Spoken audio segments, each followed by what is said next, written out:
Hi. Welcome back to our show, Investing in Our Communities. Today, we do have something a little special for you guys. I did want to start off with my co host, Miss Jessica, Sweet Honey.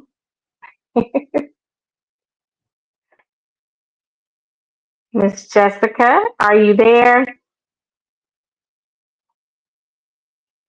Well, that's right. We're just going to dive on into this topic. It's been at the heart of the community development for decades. Redlining and gentrification and how these systems have been unfortunately limiting our growth and our prosperity for so many people, especially in our communities are of color. So today we do have Miss Tanisha and Miss Tiffany on. Welcome you all. Thank you guys for joining.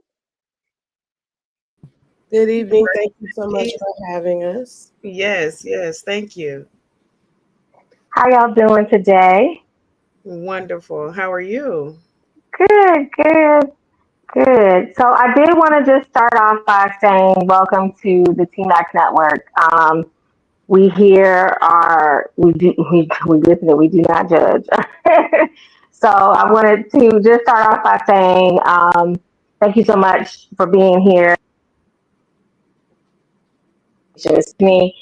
Before we get into the nitty gritty, can you tell us a little bit about Unified Community Investors and the work they're doing to help redefine redlining and gentrification? Absolutely. My name is Tamisha Hill, and I'm the founder of Unified Community Investors. And Unified Community Investors' mission is to counter profit-led gentrification by partnering with community stakeholders and residents to increase home ownership and unified community investments. So what that means is we go inside of our community and we actually get our hands dirty. We tend to have a duplication of services in the Black community. And so, what we try to do is create scenarios where organizations can come together for one event and we just share those resources. We share that population base. We have a larger impact and it puts less work on each individual organization. For example, right now we are facilitating the ACES program. ACES stands for Advocacy, Community, Exposure, Support. In the social services industry, ACEs tend to relate to adverse childhood experiences. And so, what we are doing, we have a coalition of stakeholders committed to trumping ACEs with ACEs. So, we hope to counter and diminish the effects of adverse childhood experiences by equipping our youth and families with effective ways of advocating, building a large community around them, thereby making the world for them smaller, connections stronger, and then exposing them to situations and experiences and opportunities that are much different than their regular scope of existence or life, and then supporting their dreams with every resource that the coalition can offer. So ACEs, advocacy, community, exposure, support. And that is how we come about or approach um, unifying community investments. And pass it to Tiff. Yes, absolutely. I'm the vice president of Unified Community Investors. We focus on community initiatives, and as Tamisha just shared, our ACEs is definitely at the forefront. We're also leading a community education campaign, Always Know, where right now we're just striving to inform individuals about redlining, what it is, starting at that base foundational level of education, of what it is and the need for reinvestment. Mm-hmm. Exactly. Gotcha. So, for someone who is not aware as to what redlining is and gentrification, what is that? What is the definition from you all to us? Well, in order to understand redlining, redlining definitely has a definition, but it's a multi-tiered topic. So I like to go back to the 1930s housing market, which is where redlining was born. But prior to the redlining, the U.S. was primarily a nation of renters. Home loans required high down payments, up to 50%, and they had to be paid back in a short length of time. We're talking 5 years or less around that time frame. So home ownership was inaccessible for most people. It was a housing crisis. We're talking about the Great Depression during this time. So in 1934, the Federal Housing Administration introduced the 30-year home mortgage that we know today, which opened up the prospect of home ownership and affordable living, taking the control over how you live back into the hands of the people. And it made it possible. Unfortunately, in this case, it was only for white Americans due to redlining maps. Communities of Black people were labeled as high risk or hazardous and were not backed by the federal government. These areas were ineligible for federal backing that made the 30-year mortgage possible. So these areas were outlined in red. This is what we call redlining. And when we talk about redlining today, we're discussing all of the various factors that stemmed from this one action. These areas now have a lack of resources when it comes to just having fresh fruits and vegetables, indoor air quality from the lack of infrastructure investment. And when you are the federal government and saying this area is hazardous, there's a domino effect of disinvestment. Private banks are have a map that says these are areas that are not safe to put our dollars. So the disinvestment becomes a domino effect, and we're seeing the compound effect even today. Yes. And I just want to add to that, when we start thinking about the history of where redlining came from, Tiffany mentioned there was a housing crisis. Initially, the projects that came out of the Public Housing Administration was designed to house all people. It wasn't really segregated by race until the idea of subsidizing the development of suburbs became a concept that they were pushing. And what ended up happening was investors or developers would receive subsidies from the federal government to build suburbs. And it was written into the deed that those homes could not be sold to individuals of color or resold to individuals of color. So what ended up happening was the projects that were intended for all became exclusively designed for Blacks, while whites had the opportunity to participate in home ownership through the subsidies that was being written into, not so much written into legislation, but funded by the government through subsidies to developers. And so when you look at major metropolitan cities throughout the United States, you'll see that most projects are housed by Blacks and I'm going to say the less economically prosperous individuals of our society. And that is by design. So as we continue to talk, you'll be able to see how ghettos came to be about, how neighborhoods that have been disinvested in have come to be about, and how that has been a systematic process that was put in place intentionally by federal policy that kind of set forth where we are today. It created, it didn't kind of create, it created the situations that we see in our communities today. Okay. All right. Miss Jessica, do you have any questions? Yeah, so I mean, in today's society, like how does this still affect our communities? How does it still affect like the average family community? You want to hit that too? I'd say one of the primary ways that you probably hear all the time this phrase generational wealth. Um, is one of the most profound ways that it affects us today, because when you look at gains in property values from 1940 to 2000, property values increased, one statistic showed, by 290%. So if you were purchasing homes in the 1930s, your family is able to tap into that home equity to pay for college, to give gift funds for the next generation to have a down payment to purchase a home. So generational wealth, first and foremost, is one of the ways that it's affecting families today. Yeah. Tanish, you want to add to that? Yeah, I'm actually doing quick math right now just to show the people what that actually means.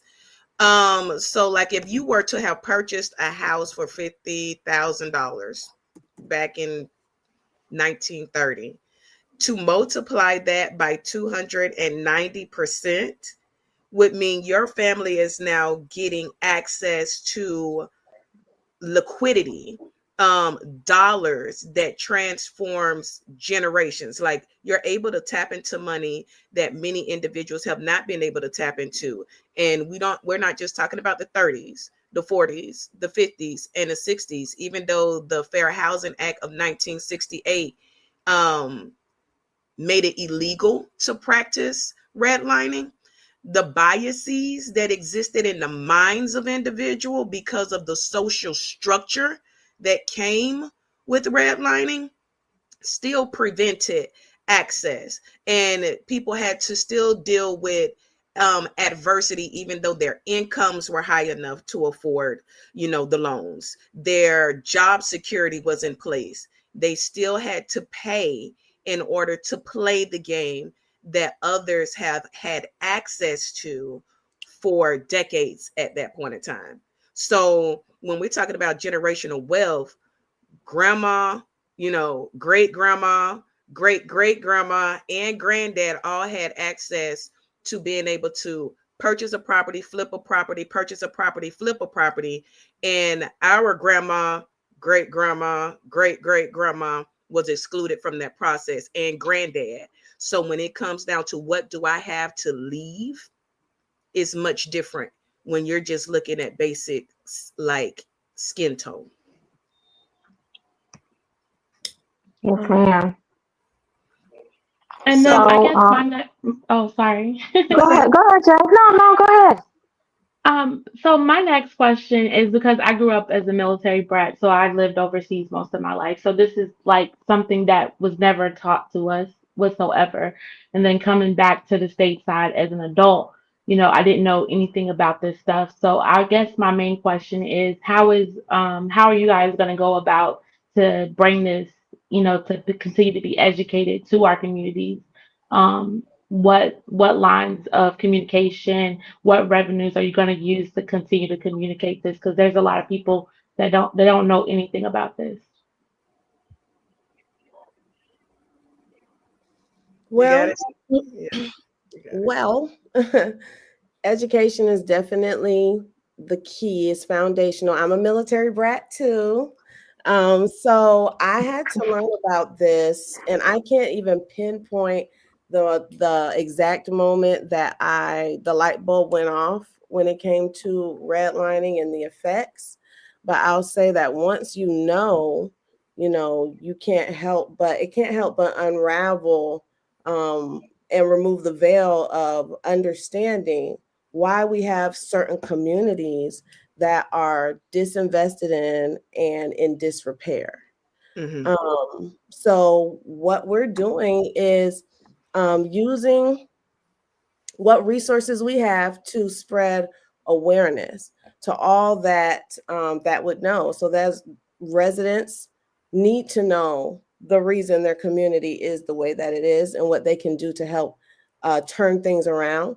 And the outside community needs to know. Our legislators and politicians, they need to know and understand, because how can you fix something? How can you help a community? How can you turn things around if you don't understand how it got that way? So we've been running with an initiative to raise awareness. It's called Race Against Redlining. And we are participating in local runs, most recently the Gate River Run. And we don our t-shirts with a QR code that leads to a website that educates individuals about redlining. Just answering that basic question, what is redlining? Mm-hmm. You know, and there are no dumb questions, as they say, because we all had to learn this together. Not only because you were raised in the military, for example, Jessica, but they're not teaching this in schools, as far as I know. They're it's not being taught. So we have to take the responsibility of education, community education, into our own hands. So the Race Against Redlining is basically us giving people the opportunity to lead to that website. The website has information about redlining, just two things: information, all the information we can dump on there about redlining. We try to give options for small packages of, you know, do you want to watch a 5-minute video? Do you want to dedicate 20 minutes today?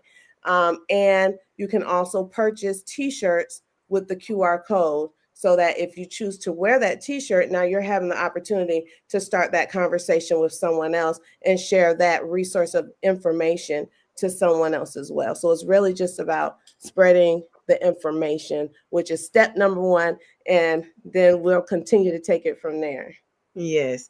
And the thing is, it's not just once if you're wearing a t-shirt, you're a walking billboard. Like at that point in time, you are the source of information. So it's basically, you know, how we operate as a community. When you know better, you do better. And when you give, you do.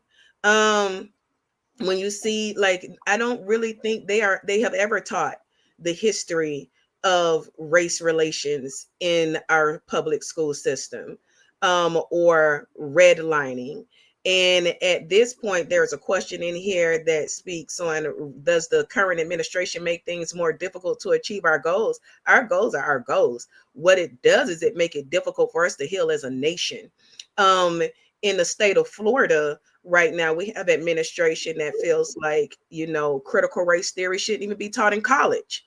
It's not taught in public school. So at this point, we're paying taxes on everything, which is where the state receives its funding, and we can send our youth, our children, our future to college, and they cannot even intentionally select to learn about themselves and the history associated with their existence in this nation, which is very interesting. When we talk about the federal government, we do. I am going to say that it's best for us to be mindful of the terminology that we're using as we are expressing what our goals are and our intentions, and making sure that we fall within federal guidelines, policies, and procedures, so that we do not adversely impact the goal. But when it comes down to impacting our communities, we do that every single time we open our arms to give someone a hug. We do that every single time we open our mouths to give someone some information or direction. We do that every single time we make a phone call on behalf of someone else to create a connection or awareness. So there, in a way, it's teaching us to be more politically correct with the current administration, but not necessarily making it difficult for us to achieve our goals, because our goals are achieved on the ground. Our goals are achieved on the ground through interpersonal interactions. That's really big.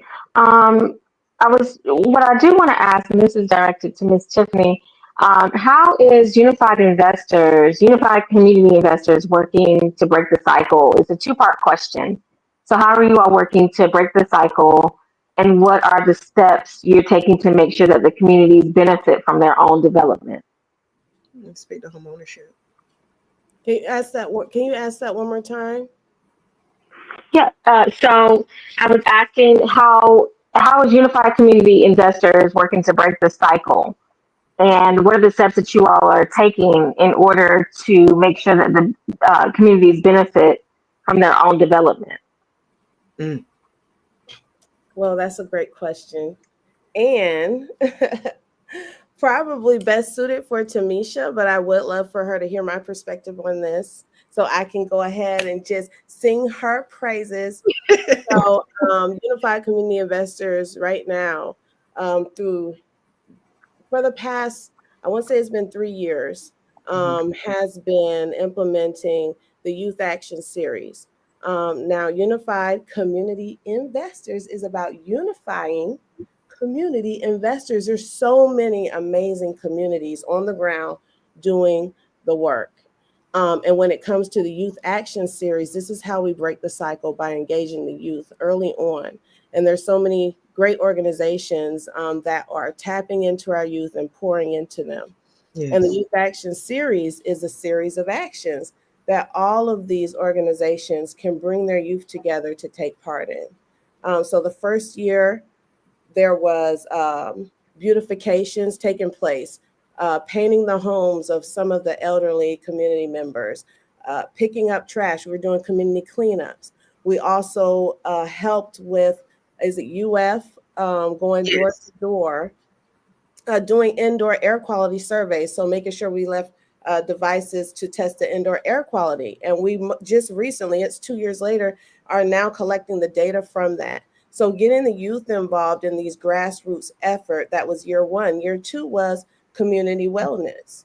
So the youth is learning the value of mental health and making sure that you make a space and a time for that, interacting socially and engaging with the community in that way.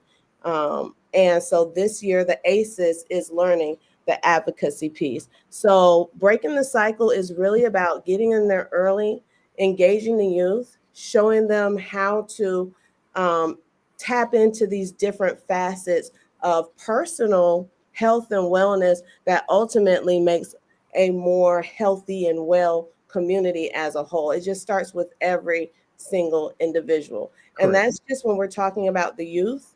And we have the different layers for different aspects, of our community, such as home ownership workshops, for example, workforce development.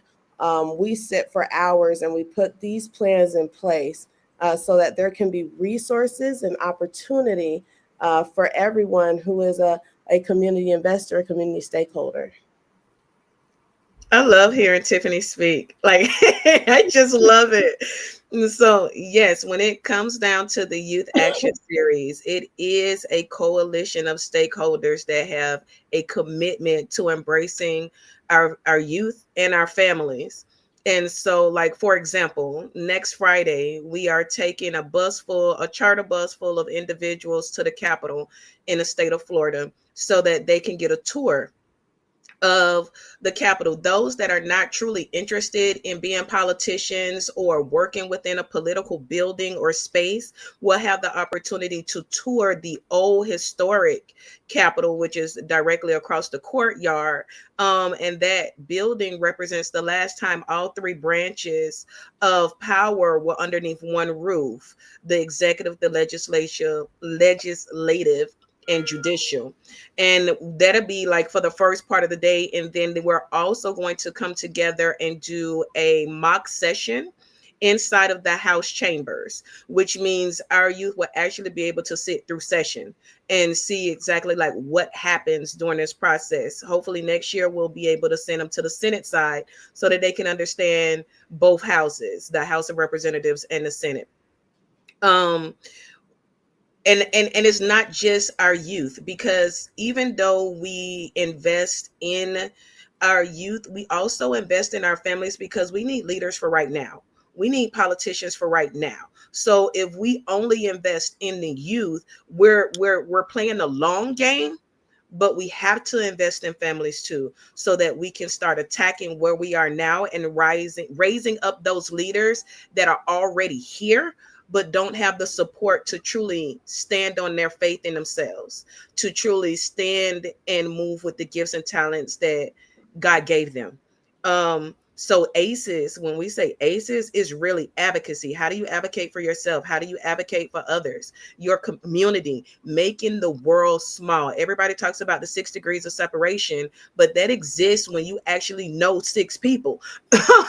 So it's making the world as small as possible, building community around you, exposing you. That's the exposure piece to things other than what normally happens in your community and your household, with your family and your friends. We want to take you out of your neighborhood, off your block, out of your city. Let's take you to parts of the community that you've never been to before. Let's show you what the other side of the bridge looks like. Let's show you what the other side of the train tracks look like. Let's show you what type of career paths and opportunities exist just by walking into this one building. And then support. If you come across something during this exposure process and you like, oh, I like that. Well, we got a coalition of stakeholders that's going to support you. So what resource do you need to get plugged in all the way? What resource do you need to feel confident in this space? And that's what the ACEs initiative is. That's the direction that we're going in with 2025. And it's just a segment of what we do. Tiffany and I are both real estate agents. I have a brokerage, CTG Realty. It stands for Change the Game Realty, and we're licensed to operate in the state of Florida. And so when it comes down to being transformative, the biggest thing that we can do is get a hold of some land, some ownership, become stakeholders. Stakeholders are called that because they can actually put a stake in land that they own in that area. And so now you have a voice. So when you become a stakeholder, that means you are a landowner. You have property under your belt. And our goal is to get as many of our residents to become stakeholders as possible so that we can preserve the history, the culture, the vibrations, and actually flip this lack of generational wealth upside down. I talk a lot. Y'all forgive me. It's okay. Like we were saying yesterday when myself and Tiffany were talking that you don't know what you don't know. So being able to have the platform to come on to and actually get the information that a lot of people just do not know. I honestly, I'm very transparent. I didn't know anything about this. Knew nothing of it. It's never taught. It's never talked about. Um, and I think certain things are made for us not to know, as it has been for years. Mhm. Um, and so that it's just very inspiring for our viewers watching today what they can do to support those efforts. Do you all have any ideas or opinions as to what we can do to support that? Absolutely. Yes. Yes, yes, yes. Yes. So what I wanted to do was introduce individuals to the term of gentrification. We hear it all the time. A lot of times we don't know what it means. But gentrification is the process of wealthier individuals or developers moving into a historically disinvested neighborhood, basically a redlined community, with renovation dollars and support from the city.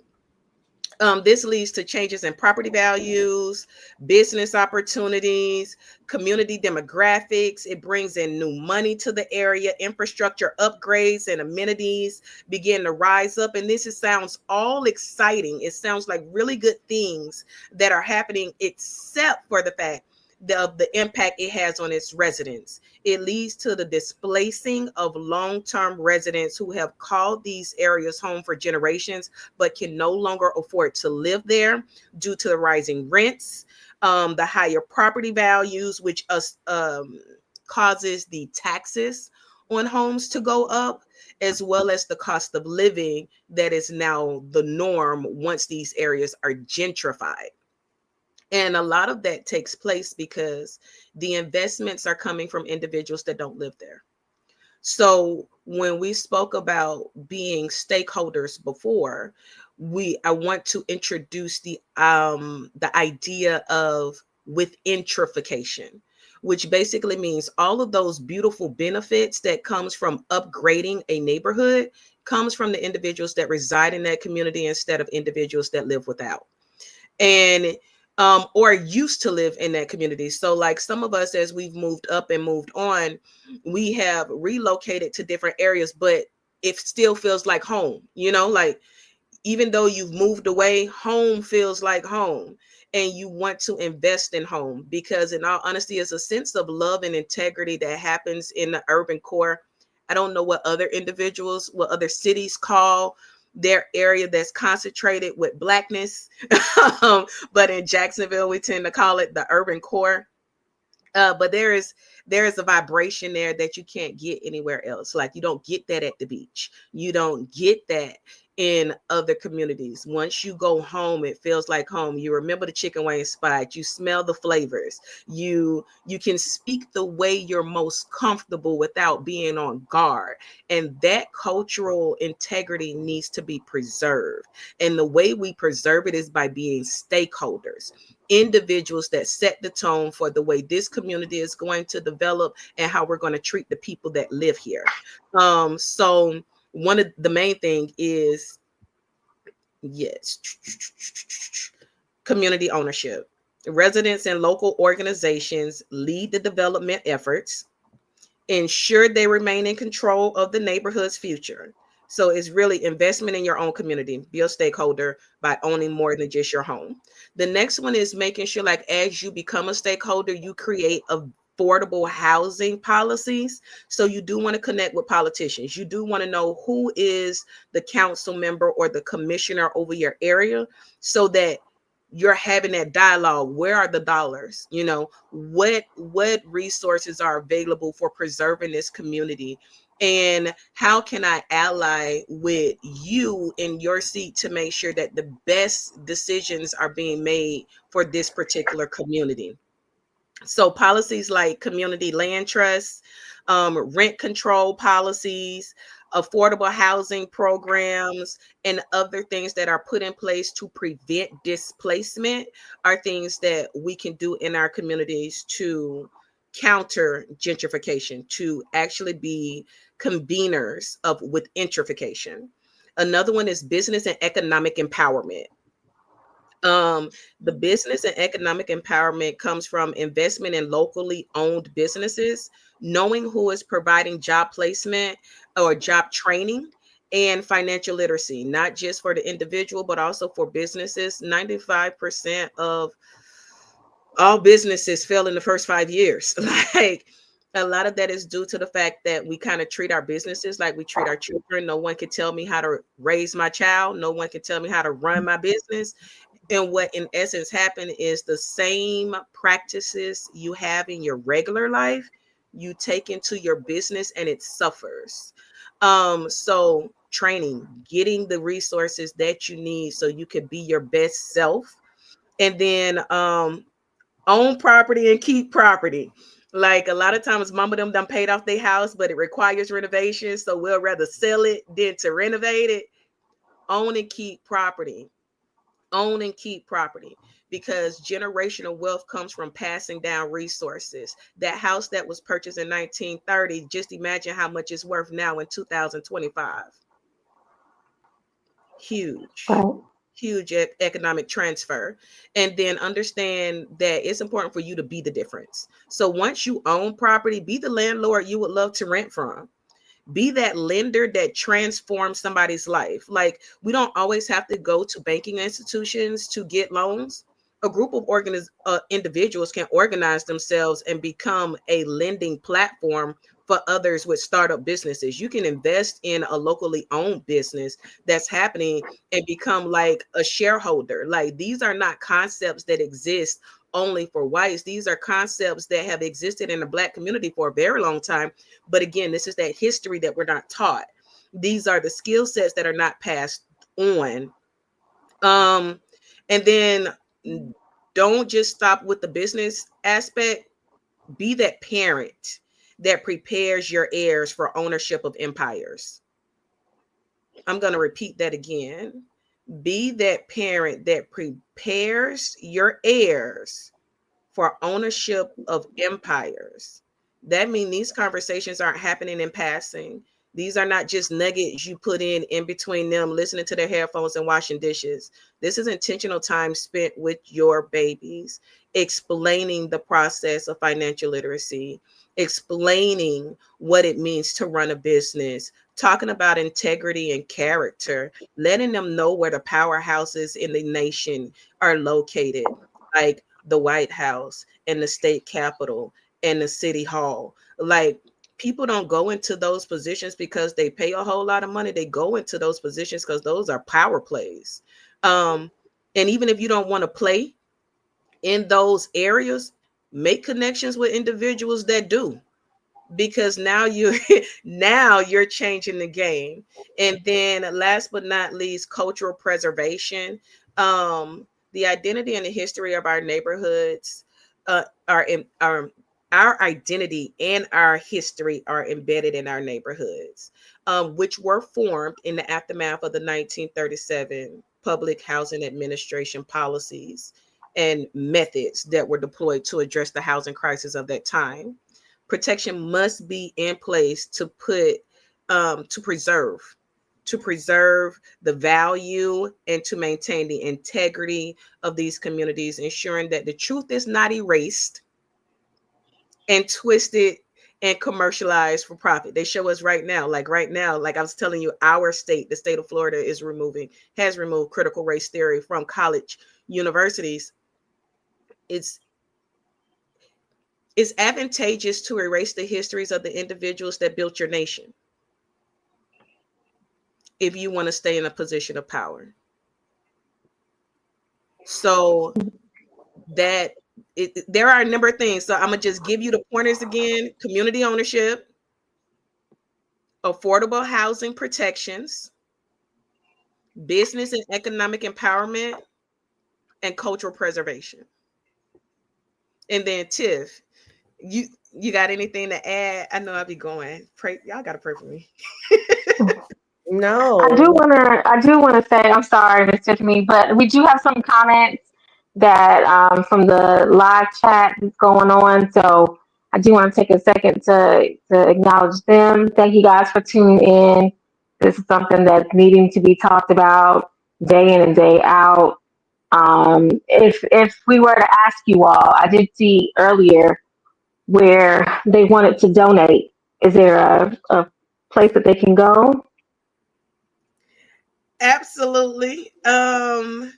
You can donate through our PayPal site, which is PayPal me. I think it's pay.pal/me.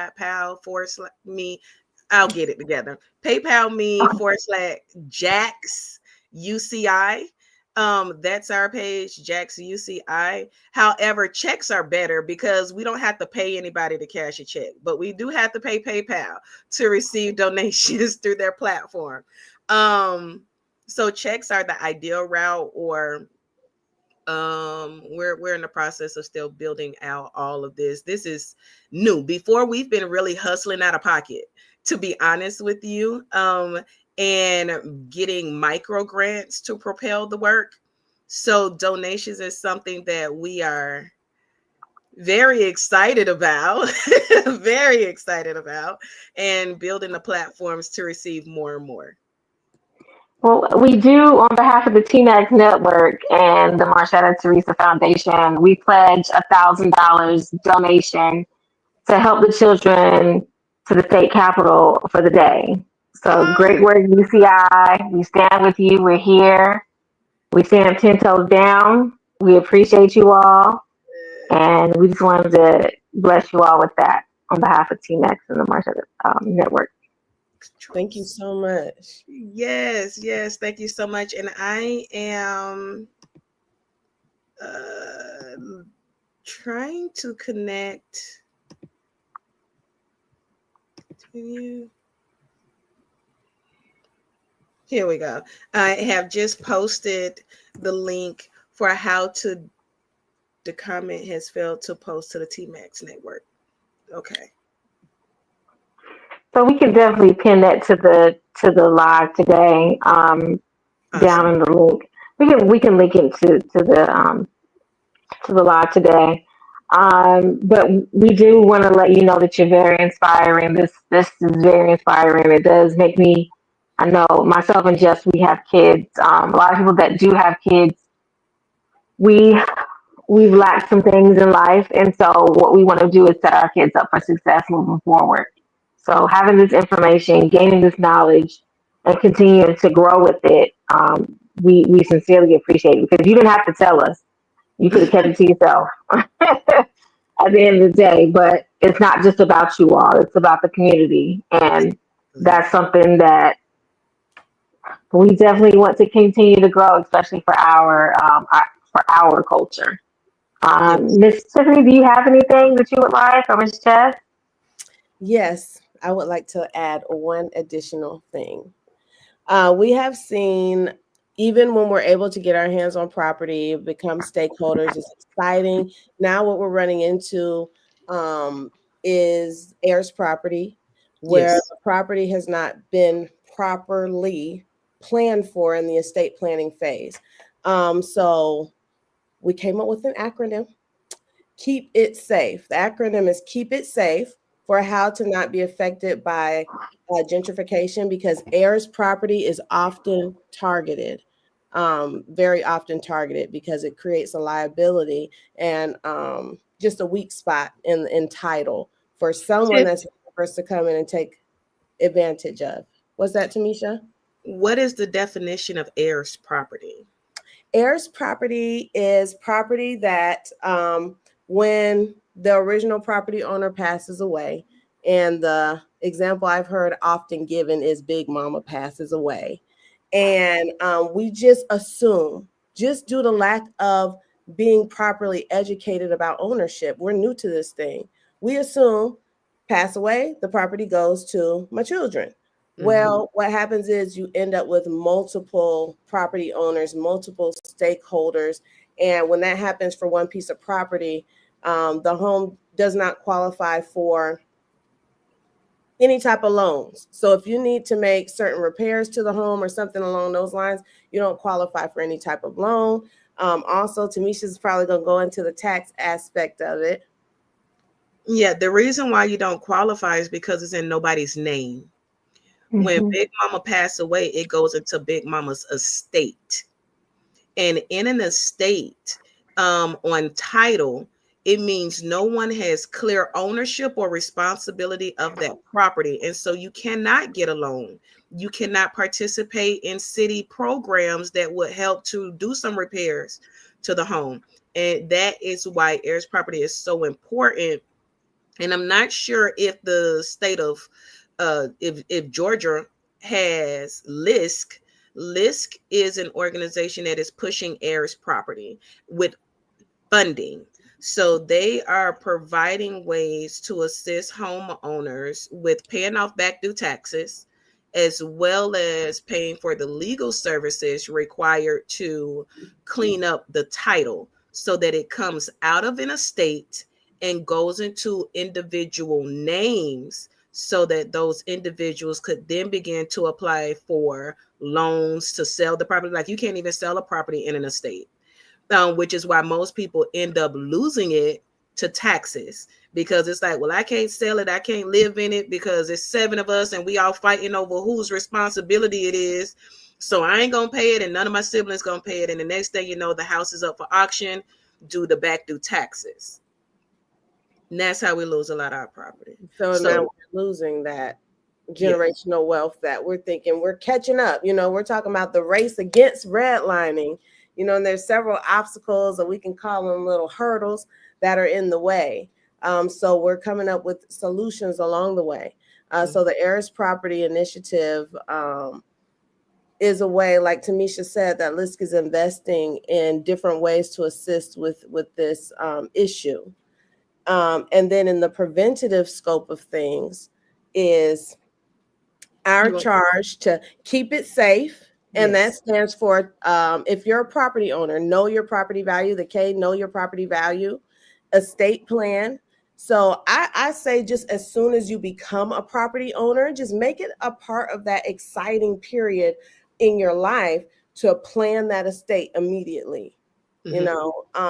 The next E, engaging your community, staying involved, and knowing what's happened as far as development and dollars, like Tamisha was saying.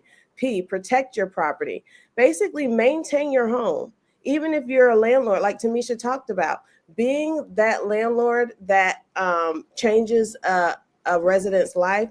Not only that, protect your investment, protect your property, and keep the community as a whole in good repair. By maintaining your property. Now we're intentional selling. When you're selling, be aware of who you're selling the property to. Don't sell it to predatory property owners. Come on.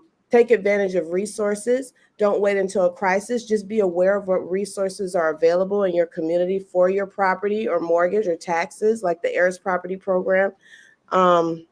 Select the right professionals.